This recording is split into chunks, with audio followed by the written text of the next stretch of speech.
पहले भाग में हमने इकिगाई के रहस्यों को उजागर किया, जिसने हमें एक संतोषजनक और खुशहाल जीवन जीने की दिशा में प्रेरित किया। अब इस भाग में हम इकिगाई की गहराइयों में उतरेंगे और उन छिपे हुए पहलुओं को खोजेंगे जो आपके जीवन को और भी अधिक अर्थपूर्ण बना सकते हैं। इस भाग में हम विभिन्न प्रकार के कहानियों और अनुभवों को साझा करेंगे जो आपको प्रेरित करेंगी और आपकी इकिगाई को और अधिक मजबूत बनाएंगी। नमस्ते दोस्तों, सनशाइन यूट्यूब चैनल में आपका स्वागत है। तो चलिए शुरू करते हैं। क्या आपने कभी गौर किया है कि थोड़ी देर काम करने के बाद आपका फोकस डगमगाने लगता है, फिर हम उस काम को छोड़कर किसी दूसरे काम में व्यस्त हो जाते हैं जो हमारे लिए यूजफुल नहीं रहता। आखिर वे क्या कारण है जिसकी वजह से हम फ्लो स्टेट में नहीं आ पाते? इसी को ध्यान में रखकर हम कुछ स्ट्रेटजी पर चर्चा करेंगे जो आपके फ्लो को इंक्रीज कर इकिगाई ढूंढने में मदद करेगी। स्ट्रैटेजी 1 कहता है, कठिन काम को चुनें पर एकदम कठिन नहीं। देखो, अगर आप काम करने के लिए एकदम सरल कार्य को चुनेंगे तो आप पाएंगे कि आप जल्दी ही बोर हो गए, क्योंकि ये टास्क एकदम सिंपल था। और इसके विपरीत अगर आप एकदम कठिन टास्क को चुनते हैं और आपके पास उस काम के लिए स्किल सेट नहीं है तो आप फ्रस्ट्रेट हो जाएंगे और मे बी उस काम को आप दोबारा स्टार्ट ही ना करें। हमें एक मध्यम मार्ग अपनाना है, जैसे बुद्धा ने कहा था, बीच का रास्ता जो ना तो ज़्यादा टफ हो और ना ज़्यादा सिंपल। दोस्तों, बर्टल रसेल ने कहा था कि कठिन अचीवमेंट के लिए ये जरूरी है कि हम एक निश्चित समय तक उस काम पर फोकस करें। इसमें लेखक बताते हैं कि हमें थोड़ा सा एक्स्ट्रा करना रहता है ताकि हम अपने कंफर्ट जोन से बाहर आएं।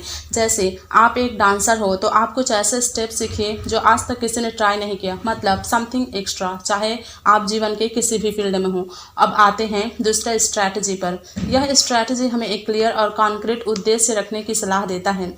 MIT मीडिया लैब के डायरेक्टर ने कहा था कि किसी ठोस उद्देश्य की ओर इशारा करने वाला कैंपस होना मानचित्र की तुलना में कहीं अधिक महत्वपूर्ण है। वे बताते हैं कि कैसे हमें इस अनिश्चितता की दुनिया में बेहतर नेविगेट करना है। सपोज एक एथलीट खिलाड़ी है जो गोल्ड के लिए एफर्ट कर रहा होता है, तो वह यह नहीं सोचता कि मेडल कितना अच्छा है या मेडल मिलने के बाद सब लोग कितने खुश होंगे, बिल्कुल भी नहीं, बल्कि वो अपना फोकस सिर्फ अपने प्रोसेस पर लगाए रहता है। रिजल्ट तो बात की बात है। जैसे अगर आपको बुक लिखनी है और आप रोज उसे टाल देते हैं तो क्या आप उसको कभी लिख पाएंगे? अगर आप एक छोटा सा एफर्ट डालकर लिखने बैठते हैं तो आप धीरे धीरे उसे कंप्लीट भी कर लेते हैं। और यही तरीका है, क्योंकि हमारे जो स्मॉल स्टेप्स हैं वो हमें बड़े परिवर्तन की ओर ले जाते हैं। वो कहते हैं ना, tiny changes make a big difference. इसलिए फ्लो के लिए जरूरी है कि एक क्लियर व कॉन्क्रीट उद्देश्य रखें।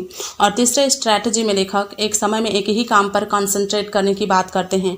आज हम शायद सबसे ज़्यादा ऑब्स्टेकल का सामना कर रहे हैं, जहां टू मच इन्फॉर्मेशन और सो मैनी डिस्ट्रैक्शंस हैं। हमें कोई काम करना है जो बहुत ही इंपॉर्टेंट है, लेकिन जब हम उस काम को करने लगते हैं तो हम थोड़ी ही देर में हमारा जो मोबाइल है वो आवाज़ करता है मैसेज के लिए। अब इस मैसेज को हम चेक ही किए रहते हैं कि कोई दूसरा व्यक्ति मैसेज भेज देता है। ऐसे करते करते हम अपना 2-3 घंटे खत्म कर देते हैं और उसके बाद देखते हैं कि हमें तो इम्पोर्टेंट काम करना था। इंटरनेट से हम टू मच इन्फॉर्मेशन ले सकते हैं, पर हमारा ब्रेन कंप्यूटर नहीं है। अगर हम मिलियंस ऑफ इन्फॉर्मेशन एक टाइम पर ले भी लेते हैं, लेकिन हमारा ब्रेन केवल कुछ डजन इन्फॉर्मेशन को ही प्रोसेस कर पाता है। इसलिए जो खुद को मल्टीटास्किंग में बेस्ट समझते हैं वो किसी भी काम को 100% नहीं कर पा रहे हैं। एक समय में हम एक ही काम करना और उसे बेहतरी के साथ करना हमारे फ्लो के लिए अच्छा है। हमारा जो समाज है वो आज एपिडेमिक ऑफ मल्टीटास्किंग से गुजर रहा है। इसे हम 2 तरीके से कम कर सकते हैं। पहला, डिस्ट्रैक्शन फ्री एनवायरनमेंट में जाकर काम करें। दूसरा, माइंडफुलनेस की प्रैक्टिस करें, मतलब हम जो काम कर रहे हैं उसके प्रति फुली अवेयर रहें। दोस्तों, टेक्नोलॉजी सही है अगर हम उसे कंट्रोल के साथ यूज़ करें। अगर हम उसे कंट्रोल नहीं कर पा रहे हैं बल्कि टेक्नोलॉजी हमें कंट्रोल कर रहा है तो ये हमारे लिए घातक है। आइए जाने कि सिंगल टास्किंग और मल्टीटास्किंग में डिफरेंस क्या है। सिंगल टास्किंग से हमारा फ्लो बढ़ता है, जो हमारा प्रोडक्टिविटी है वो इंक्रीज होता है, जिससे मिस्टेक्स कम होते हैं और क्रिएटिविटी बढ़ता है। वही इसके विपरीत मल्टीटास्किंग से हमारा फ्लो कम होता है, जो हमारी प्रोडक्टिविटी को कम करता है, जिससे मिस्टेक्स की जो संभावना है और बढ़ जाती है और क्रिएटिविटी कम हो जाती है। तो दोस्तों, मल्टीटास्किंग से हम कैसे बचें, इसके लिए राइटर ने कुछ टिप्स दिए हैं जो निम्न हैं। पहला, सोने के 1 घंटे पहले और जागने के 1 घंटे बाद तक मोबाइल फ़ोन का यूज़ ना करें। दूसरा, वीक में एक बार सोशल मीडिया फास्टिंग रखें, जिस दिन आप एक भी सोशल मीडिया का यूज़ ना करें, पूरी तरह से उनसे दूर रहें। तीसरा है, जब आप फ्लो में काम कर रहे होते हैं तो आप अपने मोबाइल को डू नॉट डिस्टर्ब मोड में रखें। चौथा है, ऐसी जगह पर जाएं जहां फ्री वाईफाई की सुविधा हो। पांचवा है, पोमोडोरो का यूज़ करें। छठा है, अपने काम को मोटिवेशन के साथ स्टार्ट करें और रिवार्ड के साथ ख़त्म करें। सातवां है, एक ही समय सही जगह पर चुनाव करें जहां आपको कोई डिस्टर्ब ना करे। और 8वां है अपने काम को छोटे छोटे पार्ट में डिवाइड करके करें। दोस्तों, जापान के संदर्भ में कहा जाता है कि वहाँ के लोग काफ़ी डेडिकेटेड हैं अपने काम के प्रति और काफ़ी हार्ड वर्किंग होते हैं, क्योंकि जापान में द्वितीय विश्व युद्ध के समय हिरोशिमा व नागासाकी में बम गिराया गया था। पूरा शहर तबाह भी हो गया था, फिर भी जापान एक ऐसा देश है जो अपने आप को फिर से खड़ा कर पाया और एक वेल डेवलप्ड देश की श्रेणी में अपना स्थान रखता है। जापान में एक शब्द है गॉनबुरु, जिसका अर्थ है एक चीज़ में टिके रहो और उसमें अपना बेस्ट दो। दोस्तों, क्या आप जानते हैं एप्पल को फाउंडर स्टीव जॉब्स जापान के बहुत बड़े प्रशंसक थे। वे जापान के लोगों के सोफिस्टिकेटेड सिंप्लिसिटी से काफ़ी प्रभावित थे और जापान के लोगों में यह सिंप्लिसिटी तकनीक के प्रयोग के साथ और प्रकृति के साथ समायोजन करके आई थी। स्टीव जॉब्स जापान के चीनी मिट्टी के बर्तनों से काफ़ी प्रभावित थे। वे कितने उत्कृष्ट तरीके से बनाए जाते थे। दोस्तों, जापान के लोगों में आपको माइक्रोफ्लो दिखेगा, मतलब रोजमर्रा के कामों में आनंद लेना और उन्हें बेहतरीन तरीके से करना। यहाँ तक कि बिल गेट्स भी हर रात बर्तन धोते हैं। उनका कहना है कि यह अच्छा लगता है, इससे उन्हें आराम मिलता है और दिमाग को साफ करता है और वे इसे हर दिन थोड़े बेहतर तरीके से करने की कोशिश भी करते हैं। और आगे लेखक ध्यान के बारे में, मेडिटेशन के बारे में बात करते हैं कि कैसे ध्यान से हमारा जो फोकस है वो बढ़ता है और हमारी प्रोडक्टिविटी बढ़ती है। 1988 ओलंपिक में तीरंदाजी में स्वर्ण पदक जीतने वाली एक दक्षिण कोरियाई लड़की थी। उनसे ये पूछा गया कि उसने कैसे कम समय में इतने अच्छे से तैयारी की, तो उसने जवाब दिया कि मेरे प्रशिक्षण का सबसे महत्वपूर्ण हिस्सा हर दिन 2 घंटे मेडिटेशन करना था। दोस्तों, मनुष्य हमेशा से ही रिचुअलिस्टिक प्राणी रहा है।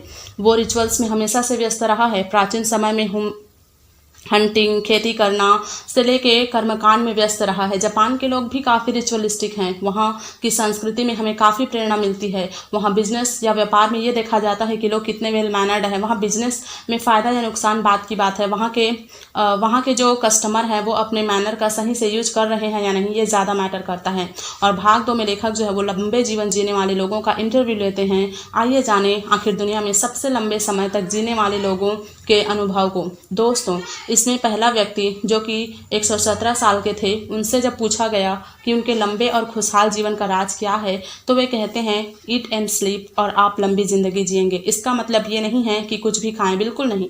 न्यूट्रिशियस फूड की बात हो रही है। दूसरे व्यक्ति जो कि 116 साल का था, उसने बताया कि उसका शाकाहारी रहना ही उनके लंबे जीवन का राज है। तीसरे व्यक्ति जो कि 122 साल के थे, वे कहते हैं कि सब ठीक है, एवरीथिंग इज फाइन। वो बताते हैं कि उन्होंने अपने जीवन में बहुत कुछ बुरा अनुभव किया, लेकिन फिर भी वो कहते हैं एवरीथिंग इज फाइन। किसी ने कहा कि जिंदगी में वे कभी शराब नहीं पिए, यही उनके लंबी जीवन का राज है। तो किसी ने कहा कि हमेशा अपने माइंड व बॉडी को बिजी रखें, यही लंबे जीवन का राज है। वे कहते हैं कि एक दिन हम सब मरेंगे। जो लोग मरने से डर रहे हैं, कभी भी ना डरें, क्योंकि हम पैदा ही मरने के लिए हुए हैं। तो दोस्तों, आपको लंबे जीवन जीने वाले लोगों का एक्सपीरियंस कैसा लगा, हमें कमेंट सेक्शन में जरूर बताएं। और भाग 3 में लेखक जो है वो 108 लोगों का इंटरव्यू लें जो कि ओगिमी में रहते थे। वे कहते हैं, पहला, डू नॉट वरी, चिंता ना करें, बल्कि लोगों से खुशी से बात करें। दूसरा, अच्छी आदतों को अपनाएं, रोज व्यायाम करें, खेलें, जो आपको अच्छा लगता है वो करें। तीसरा है अपने फ्रेंडशिप को नर्चर करें, अपने दोस्तों के साथ समय बिताएं, पड़ोसियों से मिलजुल कर रहें व आवश्यकता पड़ने पर सहयोग भी करें। चौथा, बिना किसी जल्दबाजी के जीवन जिए। पांचवा, आशावादी बने और पॉजिटिव सोच रखें। छठा, ओगिमी के लोगों की लाइफ स्टाइल की मुख्य बातें, जैसे वहाँ 100% लोगों के पास वेजिटेबल गार्डन था जहाँ वे दिन भर काम करते थे।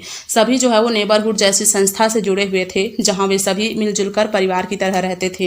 वे हमेशा लाइफ को सेलिब्रेट करते रहते थे, इवन छोटी छोटी चीज़ों को सेलिब्रेट करते थे और एंजॉय के साथ जीते थे। उन सबको उनका इकिगाई पता था। वे जो भी काम करते उसको पूरे पैशन के साथ करते थे। वहाँ एक कहावत है उई मारू की। यह एक गहरी भावना है जो एक दूसरे की मदद खुशी से करने के लिए इंस्पायर करती है। वे हमेशा बिजी रहते हैं और ये मैटर नहीं करता कि वो कितने एजेड हैं, बल्कि वो हमेशा अपने आप को बिजी रखते हैं काम में। अब आपके दिमाग में सवाल आया होगा कि इतने लंबे जीवन जीने के लिए वे खाते क्या होंगे, तो आइए देखें। यहाँ भोजन की वैरायटी बहुत ज़्यादा है, जैसे टोफू, सिकुआसा, गोया, लगभग 206 प्रकार की अलग अलग प्रकार के भोजन पाए जाते हैं। और डेली रूटीन में वो हर रोज़ 18 डिफरेंट प्रकार के फूड लेते हैं। 7 प्रकार के फल फूल एक दिन में खाते हैं और वाइट राइस वो रोज़ खाते हैं। नूडल्स कभी कभी, और कभी कभी वो कभी कभी वो शुगर भी लेते हैं, वो बहुत कम मात्रा में। ऐसा नहीं है कि वो भर भर के खाते हैं, बिल्कुल नहीं। वो फूड भी की जो बहुत सारी वैरायटी है वो यूज़ तो करते हैं, लेकिन वो 80% सीक्रेट से ही खाते हैं, जैसे हारा हाजीबू कहते हैं। ओकिनावा ओगिमी के लोग जो है वो शुगर, साल्ट व कम कैलोरी के फूड ईट करते हैं। वो कहते हैं कि eat less to live longer, मतलब कम खाएं लंबे जीवन के लिए। दोस्तों, जापान के संदर्भ में कहा जाता है कि आप अगर जापान जाएंगे घूमने तो आपका वेट कम हो जाएगा, और ये बात बिल्कुल सही है क्योंकि वहाँ लोगों को चलने में ज़्यादा मज़ा आता है। वहाँ के लोग काफ़ी एक्टिव रहते हैं, डेली एक्सरसाइज करते हैं, और हमें देखिए थोड़ी ही दूर जाने के लिए हमें मोटरसाइकिल का यूज़ करना पड़ता है। चलने की बजाय हम गाड़ी को यूज़ करते हैं। कोशिश करिए कि आप चल के जाएं। इससे 2 फायदे हैं, पहला इन्वायरमेंट स्वस्थ रहेगा और दूसरा हमारा जो बॉडी है वो एक्टिव रहेगा। और चौथे भाग में जो लेखक हैं वो बताते हैं कि कैसे हम बिना चिंता व तनाव के अपने जीवन की चुनौतियों का सामना कर सकते हैं।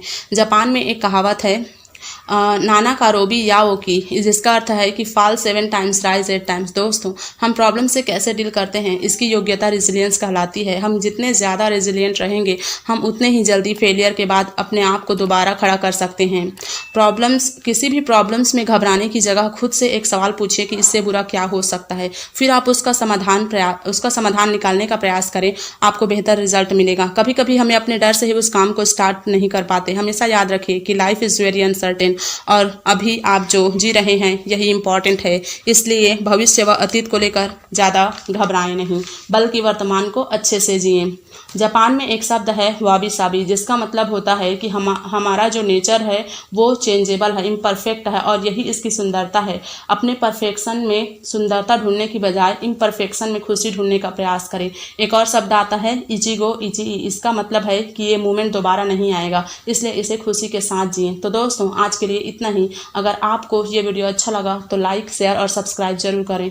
Good bye, have nice day, thank you so much.